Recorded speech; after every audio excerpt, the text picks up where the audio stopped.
Hello guys welcome to back my YouTube channel. यहाँहरूलाई स्वागत छ। आज फेरि जाडो मौसममा होइन पुरै जिउ चाहिँ तताउनु पऱ्यो हाँसेर भनेर अर्को रियाक्सन भिडियो लिएर आएको छु। महावीर पुनको थुङलाई भिडियो छ र हामी पनि इन्जोय गर्नेछौँ। Okay let's go this video.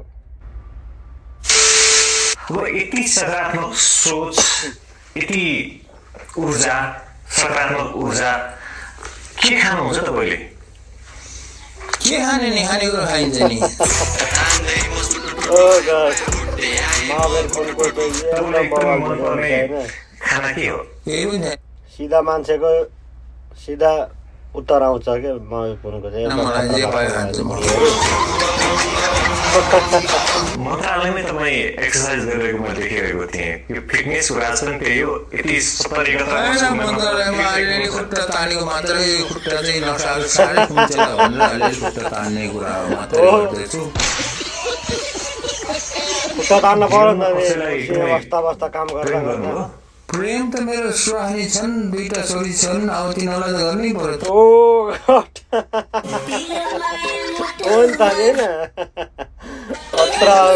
धरानीवासीले चाहिँ हर्क साम्पाङजीले पार्टी खोल्नु भएको छ, त्यो बारेमा हजुरको टिप्पणी के छ भनेर सुन्न चाहेको। अब पार्टी खोल्ने भन्ने कुरा त उनीहरूको कुरा हो नि।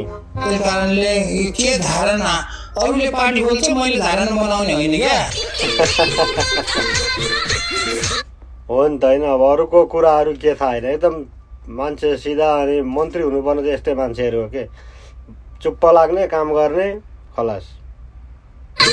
संस्कृति पार्टी वैकल्पिक पार्टी भन्दा कि नभन्दा अरे ज्योतिषीको कुरा नगर न हो, भन्ला कि नभन्ला भन्ने अब कस्तो काम गर्न त्यसमा भर पर्ने हो क्या। ज्योतिषीले त चाहिँ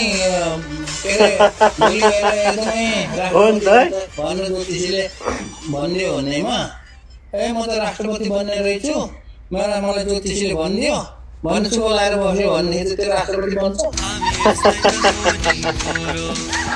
कतै हो हुन्छ भने होइन। अब प्रश्नहरूको उत्तर फेरि एकदम सरल तरिकाले के उहाँ चाहिँ मन्त्री हुनुहुन्छ अहिले, शिक्षा मन्त्री के मन्त्री हुनुहुन्छ अहिले, तर एकदम बबा चाहिँ बोल्नुहुन्छ कि सिधा मान्छेको सिधै जवाफ चाहिँ एकदम राम्रो आउँछ है।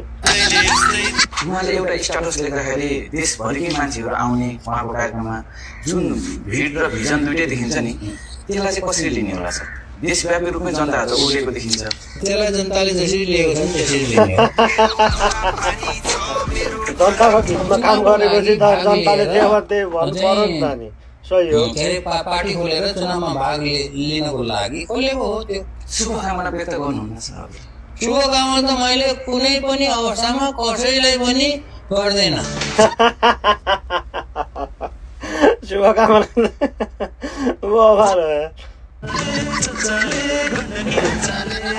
गर्नै भने शुभकामना दिने भने काम गर्दैन। शुभकामना लिएर के गर्ने? तिमीहरू आफै चुनाव लड्ने, सरकार बनाउने अनि यो सबै कुरा आफैले गर्ने। मन्त्रालयमा आउनुभयो पनि करिब 3 महिना भइसक्यो। कसरी अगाडि बढ्दै हुनुहुन्छ? कार्ययोजना के छन्? कसरी अगाडि बढ्ने, बिहान उठ्ने, यहाँ आउँछु, यहाँ बस्छु, अनि बेलुका सुत्न जाने। अगाडि बबाले साथीहरू कस्तो लाग्दैछ हजुरहरूलाई होइन? एकदम बबाल भइरहेको, मजा पनि आइरहेको छ मलाई चाहिँ। एकदम कुरा चाहिँ सिधा मान्छेको सिधै कुराहरू होइन, बबाल छ के। बाहिरबाट जस्तो यो सर्वसाधारण भएर देखाएर अहिले मन्त्री भएर आउँदाखेरि कस्तो लाग्दैछ? कस्तो अनुभव? कस्तो पनि आउँदैन। कस्तो न कस्तो काम गरेर यहाँ आएर कस्तो आउने? सरुवासम्म सबै ठाउँमा त पार्टी चाहिन्छ उनीहरूलाई। उनीहरू कहाँ जाउँ बिचरा शिक्षकहरू? कहाँ जाने नि? अब हल्कामा जाने।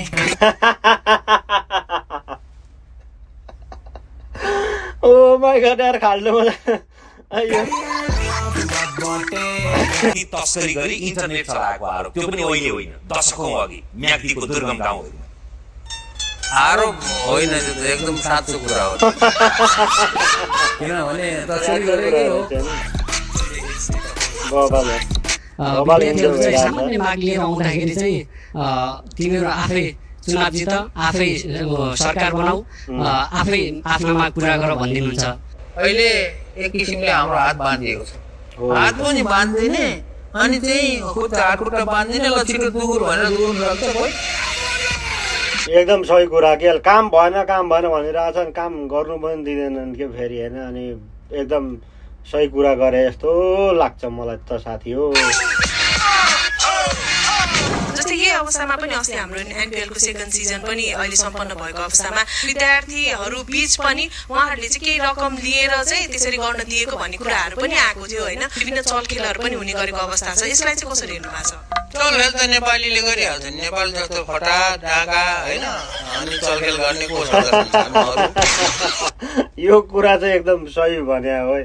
अलिक त्यस्तै भएछ क्या होइन। जति पनि अब पुराना नेताहरूले चुनाव लड्ने उ गर्ने त्यहाँ भोट दिएर जिताउनु त जनता नै हो होइन। त्यो ठाउँमा पुरानो जनता नै हो। त्यो नेपालीहरूमा खास चाहिँ यो कुरा सही भने जस्तो लाग्यो मेरो विचारमा चाहिँ। कटु मास्टरदेखि कटु मास्टरकै पहिला यात्रा सम्झना भन्नु अझै कसरी सम्झनुहुन्छ कटु मास्टरलाई? सम्झे जति सबै यो किताबमा लेखेको छ क्या। उहाँ त फेरि सबै किताबमा अस्ति प्रयास पनि गर्नुभएको रेडी छ क्या थियो किताबमा राजनीतिक दल आबद्ध ट्रेड युनियनहरूले काम नगर्नु, उनीहरूलाई हटाउनुपर्छ भन्ने प्रयास गर्नुभएको थियो, ठुलो विरोध भयो। होइन, विरोधले केही पनि फरक पर्दैन। सिधा मान्छेको सिधा उत्तर हो क्या। सिम्पल लिभिङ हाई थिङ्किङ भएका व्यक्ति हुनुहुन्छ तपाईँ। महावीर पुन नाम चाहिँ कसरी राख्यो तपाईँलाई? त्यो पनि लेखाएको छैन। त्यो नि लेखेको छ अरे बाबाले कमिटी छ राशिफल के भने पनि थाहा छैन। थाहा छैन त्यो लेखेको राशिफल त त्यही महावीरबाट हेर्दाखेरि सिंह राशि भन्ने देखिन्छ क्या, त्यो हो कि होइन त्यो हो कि थाहा हुन्छ। ओ गड यार। तपाईँले अलिक सुरुवातमा म प्रधानमन्त्री पाए जान्छु भन्नुभएको थियो नि। अब तपाईँलाई इच्छा हुनसक्छ देशमा एकपल्ट प्रधानमन्त्री बन्नु, तपाईँको भिजन अनुसार देश चलाउँ, कुनै दिन म राष्ट्रपति बनाउँ, त्यस्तो लाग्छ लाग्दैन? मलाई चाहिँ लाग्दैन, तर मैले भनिरहेको छु म दल पनि खोल्दैन, म चुनाव पनि लड्दैन। तर अहिलेको जस्तो फेरि कसैले टिपेर प्रधानमन्त्री बनाइदिएछ अथवा कुनै मन्त्री फेरि बनाइदिएछ भने फेरि वाइदिने हो होइन। बाबाको के कुरा चाहिँ यो नयाँ जेनेरेसनमा बालेन शाह अलिक बढी चर्चित छन्, उनी कस्तो नेता लाग्छ तपाईँलाई? मलाई कसैकोलाई कसै केही पनि लाग्दैन कि, मलाई त्यस्तो कुराहरू नसोध्नु। आफ्नो काममा ध्यान दिने मान्छे हो उहाँ होइन। अनि एकदम राम्रो काम पनि गरिराख्नु भएको छ। अहिले अर्को कुरा सोध्ने नि होइन, उहाँलाई जान्ने चासो पनि छैन क्या बाबालाई यार। तपाईँ हर्कशम्भवजीको पार्टीमा आएर दुईटा ल्याएर त्यो संविधान संशोधन गर्ने भूमिका तपाईँको रहिदिए हुन्थ्यो भन्नेलाई चाहिँ के भन्नुहुन्छ? भन्नेलाई चाहिँ भन्नुहोस् भन्न चाहन्छु। भन्नेलाई के नभन्नुहोस् भन्ने त, भन्नेलाई भन्नुहोस् भन्ने हो क्या। भन्नुहोस् भन्ने हो, अघि बढ्ने हो। एकदम विचार भएको मन्त्री तर यो एकदम पार्टीको बाबा सङ्ख्या धेरै भयो लाग्छ। भनेर तपाईँले गुनासो गरेर एउटा ट्विट लेखेको देखिरहेको थिएँ मैले। त्यो त धेरै भयो नि। रहरले खोल्छन् भने खोल्नु, अब खोल्नेलाई नखोल भन्न मिल्दैन। अयो म बाबाले 3 दिन कति दिन भयो त यो घरबाट निस्केको छैन, त्यो कोठा र त्यो कोठाबाट निस्केको छैन। किनभने मलाई यस्तो किसिमको बन्द अहिले एउटा परिस्थितिले म बसिरहेको छु। बन्द उसमा एउटा जेल त नभनौँ, तर जेल जस्तै त छ। ओ माई गड होइन, भन्नै पर्छ। अनि एकदम बवाल भिडियो होइन, सिधा मान्छेको सिधा उत्तर, एकदम मजा आयो भिडियो हेर्दाखेरि। अनि एकदम फनी पनि रहेछ। साथीहरूले मेरो च्यानललाई सब्सक्राइब गर्नुभएको छ भने सब्सक्राइब पनि गरिदिनु होला। अनि कमेन्ट बक्समा कमेन्ट पनि गर्न नबिर्सनु। फेरि पनि यस्तै भिडियोहरू लिएर आउनेछु। Okay, by.